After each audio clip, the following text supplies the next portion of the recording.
कैसे हैं दोस्तों।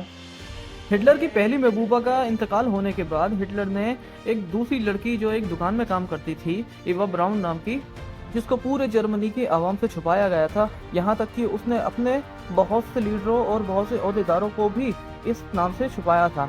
बस कुछ चंद ऐसे लीडर थे जिनको इवा ब्राउन के बारे में मालूम था या हिटलर ने उनसे मुलाकात करने की इजाज़त दी थी। यहाँ तक कि हिटलर ने अपनी सियासी जद्दोजहद की वजह से इसे सबसे छुपा कर रखा था। सिर्फ कुछ खास लोग थे जिनके बारे में मैंने अभी आपको बताया था, जो इवा ब्राउन को जानते थे, जिनको हिटलर ने इवा से मुलाकात की इजाज़त भी दी थी। हिटलर की जज्बाती ज़िंदगी के साथ साथ उसकी सियासी ज़िंदगी में भी एक आर्जी रुकावट आई और इस रुकावट का नाम था वॉन हिंडनबर्ग। जर्मनी के 85 साल बूढ़ा सदर हिंडनबर्ग पहली जंग अजीम में जर्मनी फौज का सरबराह रह चुका था और आवाम में इसे देवता जैसा एहतराम हासिल था। ये बूढ़ा सदर हिटलर को खतरनाक समझता था और हिटलर को किसी सूरत जर्मनी का चांसलर यानी वजीर आजम बनाने को तैयार नहीं था। 1932 में सदारती इलेक्शन हुए तो हिटलर इसके मुकाबले में खड़ा हो गया। अप्रैल में इलेक्शन हुए, हिटलर को 36% वोट तो मिले, लेकिन इलेक्शन जीता हिंडनबर्ग ने। उधर माशी बहरान की वजह से दूसरे चांसलर ने भी इस्तीफा दे दिया। जुलाई 1932 में फिर पार्लियामेंट के इलेक्शन हुए तो नाजियों ने 230 सीटें जीती, लेकिन बूढ़े सदर ने हिटलर को चांसलर नहीं बनाया, लेकिन जिसे बनाया वो भी नाकाम रहा और नवंबर में फिर इलेक्शन हुए। इस बार नाजियों की सीटें कम होकर 196 रह गईं, लेकिन पार्लियामेंट में अब भी इनकी अक्सरियत मौजूद थी। लेकिन हिंडनबर्ग अब भी हिटलर को चांसलर बनाने पर तैयार नहीं था। उस वक्त जो जर्मनी का चांसलर था उसका नाम था फ्रांस वॉल्फ। नया चांसलर भी मुल्क के हालात ठीक न कर सका। बिगड़ते हालात देखकर फ्रांस वॉल्फ की हिम्मत भी जवाब दे रही थी। अब हिटलर को चांसलर बना देना चाहिए। इसने सदर को कायल करने के लिए लॉबिंग शुरू कर दी, लेकिन हिंडनबर्ग अब भी हिटलर को चांसलर बनाने के लिए तैयार नहीं था, क्योंकि उसकी एक ही सोच थी कि अगर हिटलर को चांसलर बना दिया गया तो इसे डिक्टेटर बनने से कौन रोकेगा। बहुत कोशिशों के बाद ये तय पाया कि हिटलर जर्मनी का चांसलर और वेपिन, जिसका पूरा नाम फ्रांस वॉल्फ वेपिन था, वो वाइस चांसलर बनेगा ताकि हिटलर को डिक्टेटर बनने से रोका जा सके।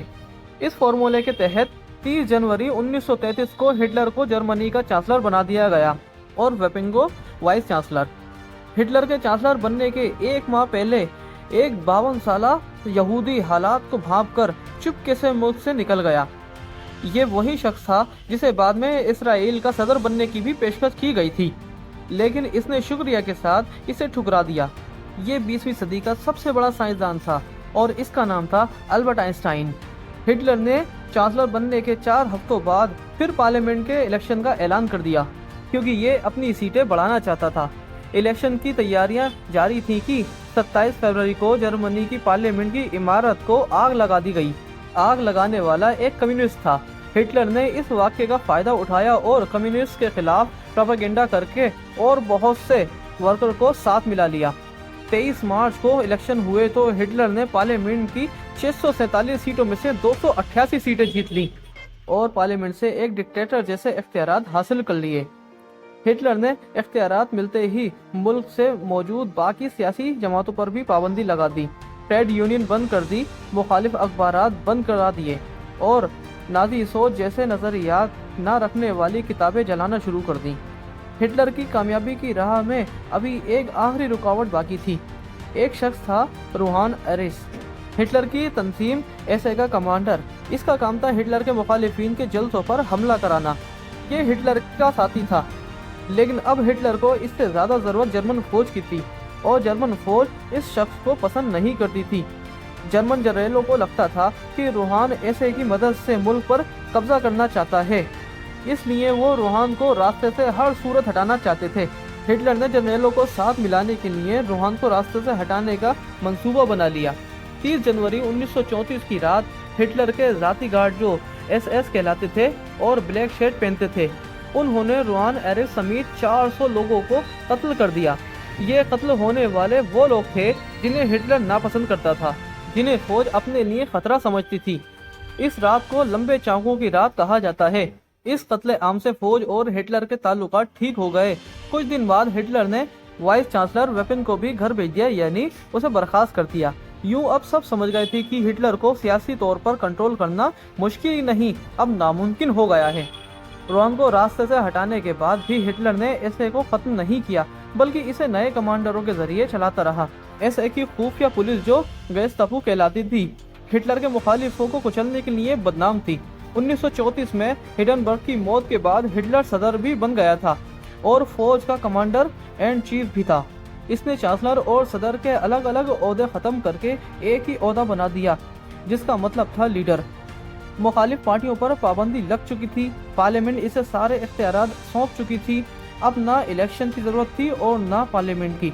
लीडर अब ऑल इन ऑल था। हिटलर के हुक्म पर तमाम अदालतों और पुलिस को नाजी पार्टी के कंट्रोल में दे दिया गया था। जजों को हिटलर से वफादारी का खास हलफ भी उठाना पड़ता था।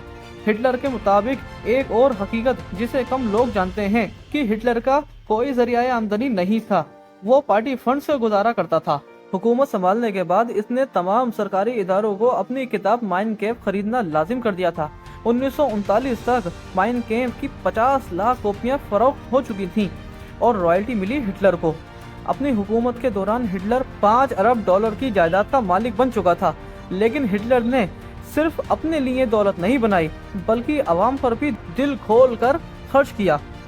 इसने स्कूल और हॉस्पिटल समेत बेशुमार इदारे बनाए और किसानों को सब्सिडी भी दी। हिटलर की हुकूमत के शुरुआती सालों में यहूदियों को छोड़कर कोई बेरोजगार नहीं था। इस खुशहाली ने आवाम को हकीकत हिटलर का दीवाना बना दिया था। यही वो बात थी जो हिटलर की कामयाबी की असल वजह बनी। बहरहाल दौलत और इख्तियार हासिल करने के बाद जर्मनी में हिटलर का कोई मुकाबला करने वाला नहीं रहा। फिर इसने खारजा महाज पर तवज्जो दी। इसने गैर मुल्की ताकतों को हट जाने की अदायगी भी रोक दी, जिससे हुकूमत के पास तरक्की कामों के लिए पैसा आ गया। वो उस वक्त की अक़वाम मुत्तहिदा से निकल गया और तमाम आलमी मुआहदे भी ख़त्म कर दिए। हिटलर के इस कदम से ग्रेट डिप्रेशन से चीखती हुई मगरबी ताकतें भी इसके खिलाफ कोई कदम नहीं उठा सकी। जर्मनी पर पहली जंग अजीम के बाद अपनी बहरी ताकत बढ़ाने पर भी पाबंदी थी, लेकिन 1935 में हैरानकुन तौर पर बरतानिया ने जर्मनी को अपनी बहरी ताकत बहाल करने की इजाज़त दे दी। इसी साल जर्मनी ने अपनी फौजी ताकत बढ़ाकर 5 गुना यानी 5 लाख तक कर ली। 18 से 25 साल तक के लिए हर मर्द और औरत को फौजी तरबियत दिलाना लाजिम कर दी। इस कामों से फारिग होकर हिटलर ने यहूदियों को कुचलना शुरू किया। पहले इसने यहूदियों के खिलाफ कानून साजी की, जिसके तहत यहूदियों को जर्मनों से शादी, वोटिंग और मुलाजमत पर भी पाबंदी लगा दी गई। 1936 में बर्लिन एथलीट्स में भी यहूदी हिस्सा नहीं ले सके थे, लेकिन ओलंपिक मुकाबले में हिटलर दुनिया को ये तासुर देने में कामयाब रहा कि जर्मनी पुरअमन और तरक्की याफ्ता मुल्क है। जर्मनी ने 43 गोल्ड मेडल हासिल करके इससे कमाल कर दिया। ओलंपिक के बाद भी हिटलर के यहूदियों के खिलाफ सख्त इक़दाम जारी रहे। बच्चों के दिमाग में यहूदियों के खिलाफ सख्त मवाद पैदा किया गया। बच्चों को एक खास गिरोह से नफरत करना सिखाई गई। हिटलर पर 60 लाख यहूदी कत्ल कराने का भी इल्ज़ाम है, जिसे मगरिब में होलोकॉस्ट के नाम से याद किया जाता है। हिटलर के जुल्मों का निशाना बनने वालों में ऑस्ट्रिया का शहरी भी था, जिसे बाद में जिला वतन कर दिया गया, और ये शख्स था मशहूर ज़माना सिगमंड फ्रायड। लेकिन क्या आप जानते हैं यहूदियों से इतनी नफरत करने वाले हिटलर के डीएनए से क्या मिला? वो ये कि हिटलर का शजराए नस्ब अफ्रीका के बर्बर कबाइल के यहूदियों से भी मिलता है। यही नहीं, इसकी महबूबा इवा ब्राउन भी नस्लन यहूदी थी, लेकिन हिटलर को ये सब नहीं मालूम था। वो खुद को जर्मन समझकर यहूदियों के खिलाफ कार्रवाई करता चला गया और साथ ही साथ जंग की तैयारियां भी जारी रखीं। और एक दिन इसने फ्रांस पर हमला कर दिया और दुनिया का अमन तबाह हो गया। दोस्तों, हिटलर ने फ्रांस पर हमला क्यों किया, दूसरी जंग अजीम कैसे शुरू हुई और हिटलर की फौज रूस के ठंडे सहरा में क्यों गर्क हो गई, ये सब हम आपको दिखाएंगे हिटलर की कहानी की अगली और आखिरी किस्त में। दोस्तों, अगर हिटलर की कहानी आपने शुरू से नहीं देखी है तो हमारे चैनल पर जाके किस्त नंबर 1 से ये कहानी देख सकते हैं, और नीचे कमेंट बॉक्स में हमें अपने नजरियात बता सकते हैं कि हिटलर की कहानी में और क्या क्या था जो हमने आपको अपने व्लॉग में नहीं बताया। तो दोस्तों, अब तक के लिए बस इतना ही। मुझे दीजिए इजाज़त। आपका दोस्त नवाज खान।